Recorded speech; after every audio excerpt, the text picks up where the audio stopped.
রাধে রাধে ভক্তবৃন্দগণ, আজকের এই ভিডিওটিতে আমরা আলোচনা করব জ্যৈষ্ঠ মাসের প্রথম দিনের অমাবস্যা।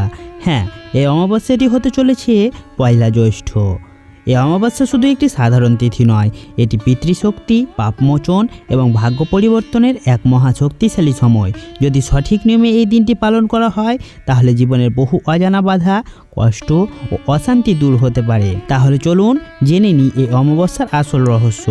কিন্তু হ্যাঁ, তার আগে ভিডিওটি অবশ্যই শেষ পর্যন্ত দেখবেন, কারণ এই ভিডিওর সবশেষে আমরা বলবো এই অমাবস্যা কখন শুরু হচ্ছে এবং কখন শেষ হচ্ছে, শুভ সময় কোনটি, সব কিছু নিয়ে। আর ভিডিওটিতে একটি লাইক করে অবশ্যই ভিডিওটি পরিচিতদের সাথে শেয়ার করে দেবেন।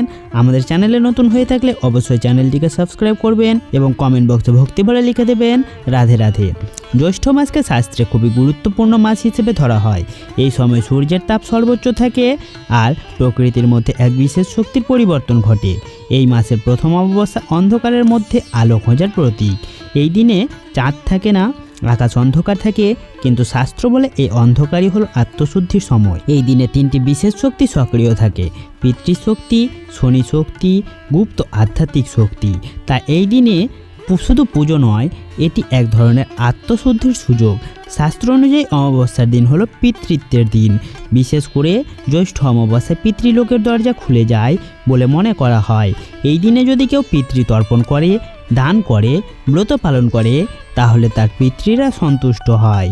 আর পিতৃ সন্তুষ্ট হলে জীবনে আটকে থাকা কাজগুলো সহজ হয়ে যায়, অর্থনৈতিক সমস্যা কমে, পারিবারিক অশান্তি দূর হয়। অনেক সময় আমরা বুঝতে পারি না আমাদের জীবনের সমস্যার কারণ হতে পারে পিতৃদোষ, আর এই অমাবস্যা এই দোষ কাটানোর এক বিরাট সুযোগ। এই অমাবস্যায় কিছু বিশেষ কাজ করলে অবিশ্বাস্য ফল পাওয়া যায়, যেমন পিতৃতর্পণ। সকালবেলা গঙ্গা জল বা পরিষ্কার জলে পিতৃদের নাম করে জল অর্পণ করা, এতে পিতৃআত্মা শান্তি পায়। তিল দান, কালো তিল খুব গুরুত্বপূর্ণ। তিল দান করলে শনিদোষ কমে এবং পাপ কমে। গরিবদের খাওয়ানো, এই দিনে দান করলে তার ফল বহুগুণ বেশি হয়। বিশেষ করে ভাত, ডাল, ফল দান করলে জীবনে উন্নতি আসে। প্রদীপ জ্বালানো, সন্ধ্যাবেলায় বাড়ির দক্ষিণ দিকে একটি তেল বা ঘিয়ের প্রদীপ জ্বালালে এটি পিতৃদের জন্য আলো হিসেবে ব্যবহার করা হয়। উপবাস বা ব্রত পালন, যদি সম্ভব হয় পুরো দিন উপবাস করতে পারেন, না পারলে সাত্ত্বিক খাবার খান, এতে মন ও শরীর শুদ্ধ হয়। এই অমাবস্যায় কিছু কাজ এসে যা একেবারে করা উচিত নয়, চলুন সেই কাজগুলো জেনে নেব। যেমন ঝগড়া করা, মিথ্যে কথা বলা, মদ্যপান, মাছ মাংস খাওয়া, অন্যকে অপমান করা, কারণ এই দিনে খারাপ কাজের ফল অনেক বেশি হয়। শাস্ত্রে বলা হয়েছে অমাবস্যার রাত হলো তান্ত্রিক শক্তির সময়। এই রাতে অনেকে সাধনা, জপ, তন্ত্র ইত্যাদি করে থাকেন, কিন্তু সাধারণ মানুষের জন্য শুধু ভগবানের নাম জপ করাই যথেষ্ট।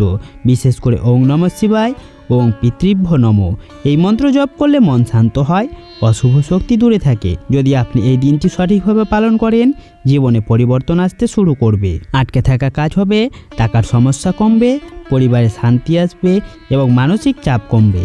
সবচেয়ে বড় কথা, পিতৃ আশীর্বাদ পাবেন। আর পিতৃ আশীর্বাদ থাকলে জীবনে কেউ আপনাকে আটকাতে পারবে না। আজকের ভিডিওটিতে আমরা জানলাম জ্যৈষ্ঠ মাসের প্রথম দিনের অমাবস্যার আসল মাহাত্ম্য। চলুন এবার আমরা জানবো এই অমাবস্যা কখন শুরু হচ্ছে এবং কখন শেষ হচ্ছে। এই অমাবস্যাটি শুরু হচ্ছে 31শে বৈশাখ অর্থাৎ শুক্রবার শেষ রাত্রি অর্থাৎ ভোর 4:02। এই অমাবস্যাটি শুরু হচ্ছে 31শে বৈশাখ অর্থাৎ শুক্রবার শেষ রাত্রি 4:02 অর্থাৎ ভোর 4:02 এবং শেষ হচ্ছে পয়লা জ্যৈষ্ঠ অর্থাৎ শনিবার রাত্রি 1:51। আজকের এই ভিডিওটি থাকছে এই পর্যন্ত। ভিডিওটি যদি আপনাদের ভালো লেগে থাকে অবশ্যই ভিডিওটিতে একটি লাইক করবেন, ভিডিওটিকে পরিচিতদের সাথে শেয়ার করে দেবেন। আমাদের চ্যানেলে নতুন হলে চ্যানেলটিকে সাবস্ক্রাইব করে রাখবেন এবং কমেন্ট বক্সে ভক্তি ভরে লিখে দেবেন রাধে রাধে। ধন্যবাদ।